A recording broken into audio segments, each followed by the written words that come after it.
What we'll be covering today, basically this. We're not going to show a lot of screenshots because the intent is to keep this as it's a basic concept. We can, if someone wishes, we can have a more advanced training session, and also a lot of the features and so forth that you use.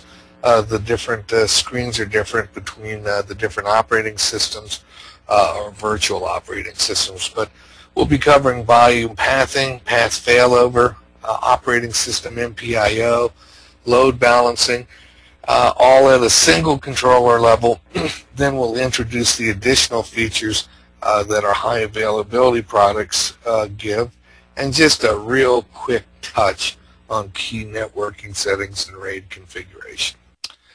What we're going to look here is just a very simplistic setup where we're going to show 3 separate iSCSI volumes. I'll take just a second to define an iSCSI volume is space designated out of a free pool of storage that's designated by the IPSAN appliance for a server or multiple servers. So in this particular case, if you look at our blue box, you could imagine that as a 15 terabytes worth of RAID 5 protected data.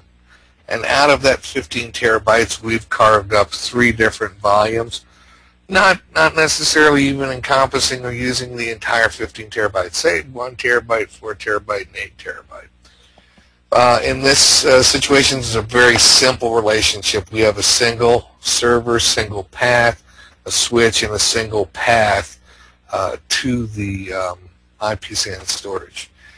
And basically, the storage is assigned by the storage to a server, and then that space is assigned by the OS initiator and designated as a particular drive. It looks just like a hard drive. Downside in this configuration, there's only one path for communications. So if this was a 1 gig link, you're limited to a maximum of 125 megabytes per second, or X number of QIO per second that can be accommodated by this link. Now what we'll do is we're going to add in multiple NIC ports and multiple paths out of the IPSAN storage. Each volume, these are best practices. Remember, we're talking about basic performance tuning.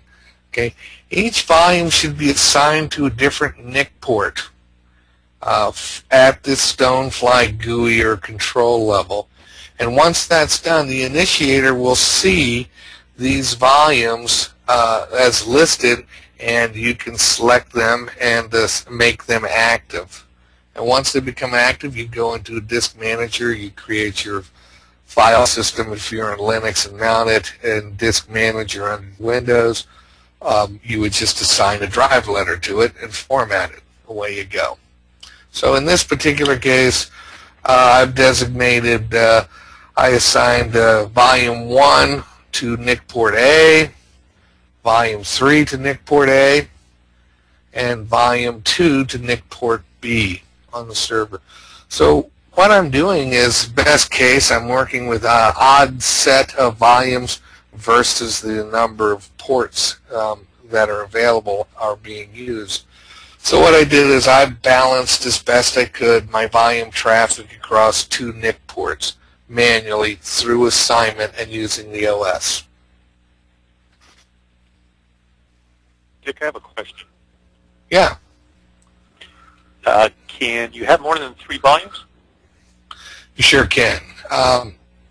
Our products can will support up to 200 iSCSI volumes per appliance. Now, that doesn't mean that the 200 volumes can be used with great performance. It depends on what the volumes are intended to be doing, the types of disk drives that are part of the RAID structure. But yes, we can have many more than 3. I'm trying to keep a basic concept of load balancing and working. Follow on to that, even though it hasn't been asked us, can we support more ports? Yes. Our ISC, our single controller family, supports up to 6 iSCSI ports, and our high availability 10, and both the single and high availability products also support 10 gig. So there's a lot of ports that you can use, and there's a lot of bandwidth available if you go 10 gig. But the basic takeaway from this slide is use multiple volumes and multiple paths to increase your performance. I've already gone 2x on my bandwidth over the previous screen. So now I'm running essentially with the total bandwidth of 2 gigabits per second. Now that advantage would be eliminated if I took all of my volumes and only assigned them to a single NIC port on the server. So I'd only be using one pipe and not taking advantage of what's available.